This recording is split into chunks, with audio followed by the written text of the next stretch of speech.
Today we're going to talk about structured cabling. So I've been learning about structured cabling.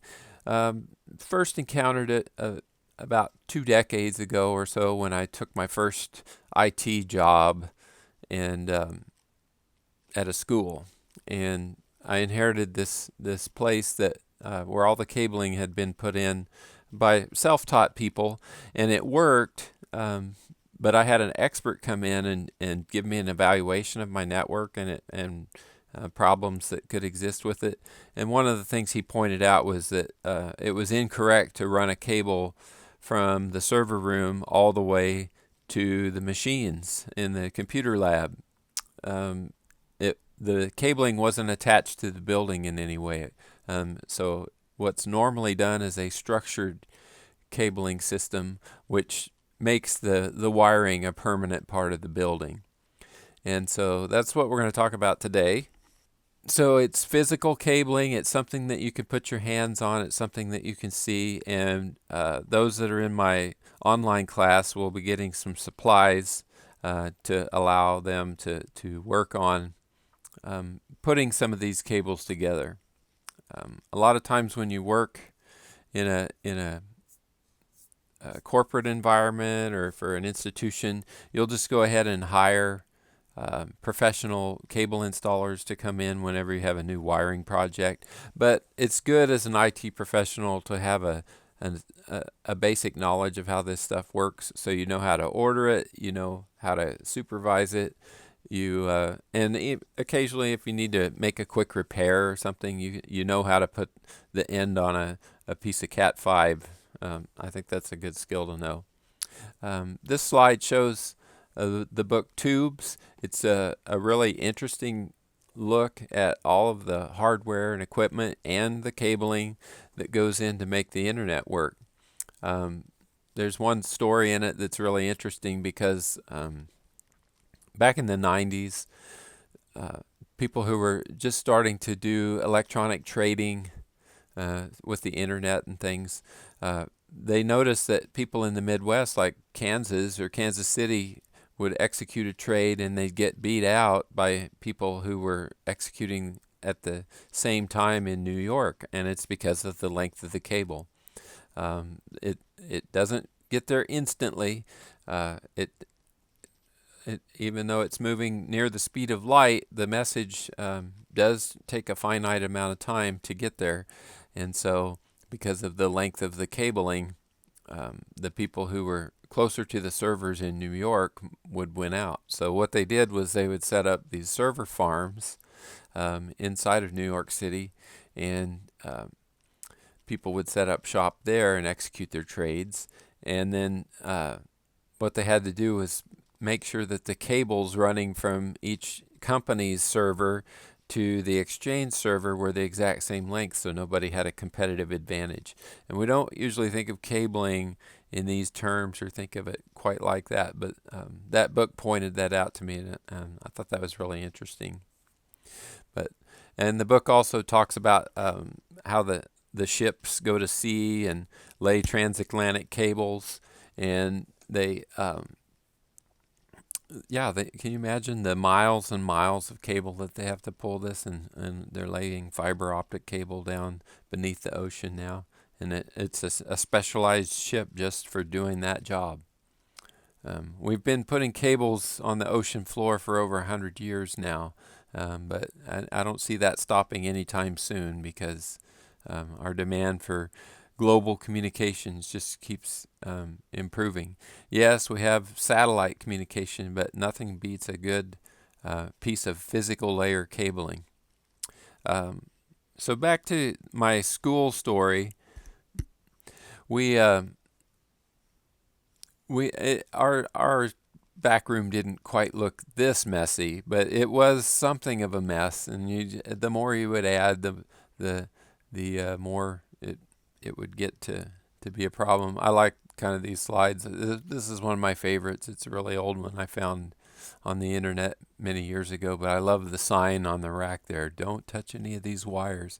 And I especially like the trouble light that's in there being used to power the servers and stuff. I think that's great. Um, there's even memes about cabling.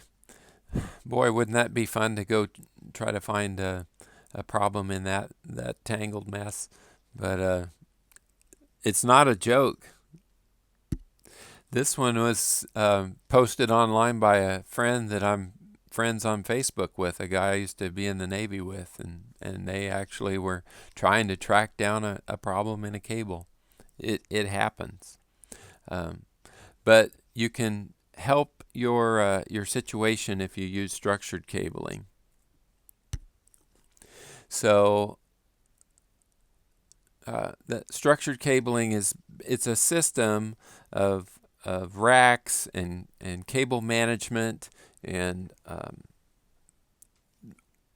patch panels, ways to actually install this cabling so it's part of the building. It gets physically attached to the building, and then you can have some patch panels that are portable that can be plugged and unplugged of different lengths, and then that gives you the flexibility of being able to move your machines around as desired. So what it looks like is you have a rack, and you have the patch panels and the cabling systems that are back in the telecommunications closet. And then this wire runs through the building and out to the different areas, the different offices and stuff that you need. And so if you do it right, you have these nice looking systems that make it just much easier to manage. If you picture a building that's multi-storied, you're going to have a couple of types of cabling here. The horizontal cabling, as it's referred to, runs from the wiring closet or telecommunications room out into the work areas. And we say it's horizontal because it runs horizontally on the same floor. And then the vertical cabling or the backbone cabling runs up and down between the floors like that, all to one equipment room where all of the things come in. So first, horizontal cabling. It runs from that closet out to the work area again, and it uses unshielded twisted pair with patch panels and also a jack that is in the wall, and then the plugs on the end of the patch panels that run from the wall jack to the piece of equipment, the computer, printer, or whatever you need to hook into. But it's all on the same floor. It's horizontal. And then the vertical cabling runs between the floors, connecting the different wiring closets together. Sometimes it's unshielded twisted pairs. Sometimes they make the backbone out of fiber optic. And so if you can get a fiber optic backbone installed, and that's what we actually wound up doing in the school where I worked, you just have a very, very long life expectancy out of that because they can upgrade it and keep making it faster and faster with less limitation than what you would have on the copper-based unshielded twisted pair cabling. Okay, and so then there's the work area cabling. That's like in your office area or in a school's computer lab. That's what goes from the wall jack out to the equipment. So that's where the patch cord comes in. Again, that's unshielded twisted pair with a jack in the wall and plugs on each end of the patch cord. And you also have cabling inside the equipment room. So the patch panel is where the wire comes out of the wall and gets terminated, and it's mounted in a rack. And then you want to run a patch cord from that patch panel to the actual equipment, like a switch or a router or a hub. That's also done in unshielded twisted pair. And again, we have the patch cords and with the jacks and plugs on it. So what is unshielded twisted pair exactly? Sometimes it's referred to as UTP or by its CAT designation, Cat 5, Cat 5e, now Cat 6 is coming into popularity. But they all have 8 conductors. It's 8 strands of copper wire that are twisted together in pairs, or they call it twisted pair, and there are 4 different sets of these twisted pairs. And you can see by the picture there, they have the orange, blue, green, and brown color pairs. And notice that there's a solid color wire and then a white wire with a stripe of that color on it. And so that's how you can tell which pair is which. And they're all, so the individual copper wires have insulation on them, and then also a insulator sheath that wraps the whole thing together. So this is what a patch panel looks like. Those of you that are in the online class will receive a small one of these. You can find these on Amazon really, really inexpensively now.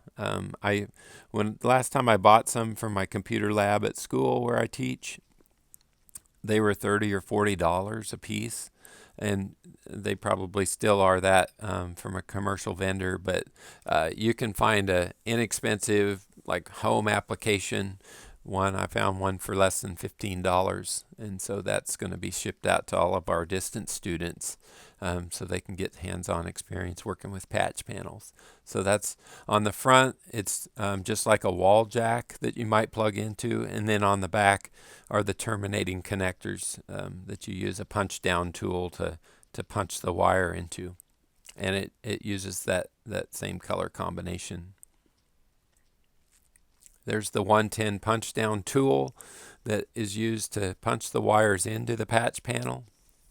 Notice on the end of it there's one piece that sticks out a little further than the other, and that's actually a tiny little cutting blade that you want to make sure is arranged to sit on the wire part that's excess, the extra part that you want to cut off when you're terminating. If you get that backwards, then you'll cut off the wire that's coming into the connection you're trying to make, and you cut it off before it gets there, and then you have to dig it out and start all over. Other terminating connectors are the plugs, the RJ45 plugs that go on at the end of a patch panel, and also the RJ45 jacks that get mounted into the wall. So there's kind of a close-up photograph of it. Okay, so here are some common standards that can run on our cabling. Just briefly mention the 10 base T, 100 base TX, and 1000 base T or gigabit. So the 10, 100, or 1000 designates the megabits per second speed of data transmission that goes over the cable, and the T on the end designates the twisted pair wiring that we're looking at. And the base stands for baseband, which means all of the bandwidth used on that particular connection is dedicated to one signal, as opposed to a broadband type of signaling, like your cable TV, where you have one wire and you've got multiple channels transmitted at different frequencies over it. Baseband has one frequency that's transmitted, and the whole bandwidth of the wire is dedicated to that one signal. So that's what the base means.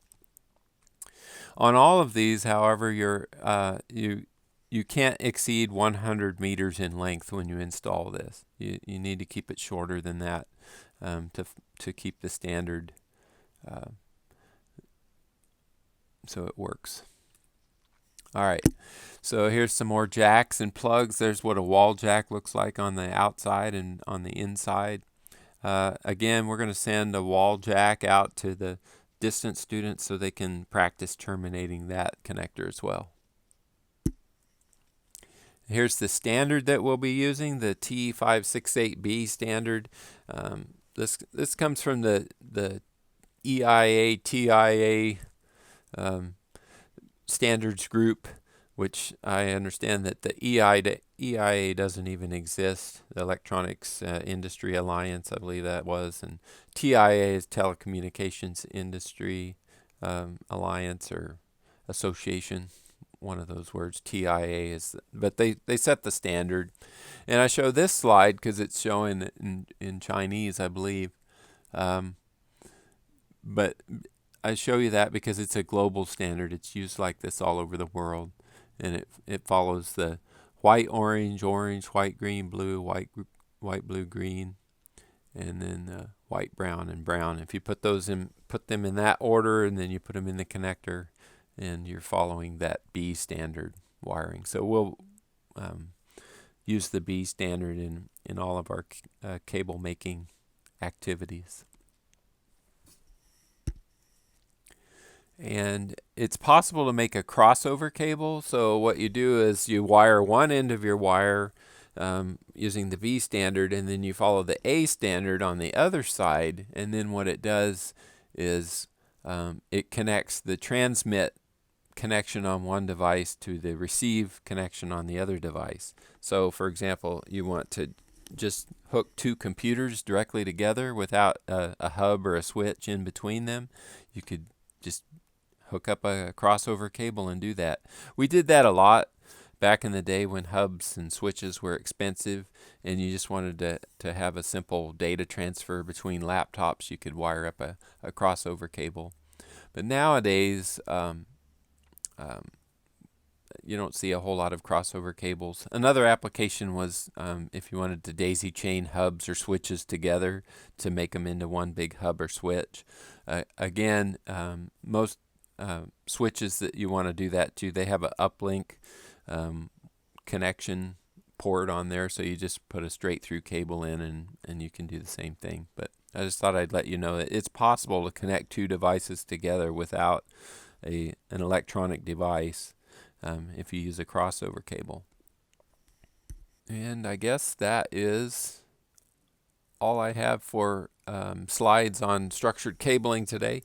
But yeah, so we're going to be making these cables in our lab, and I've got some other videos out there that I'm going to share showing you exactly how to do that. So have a great week.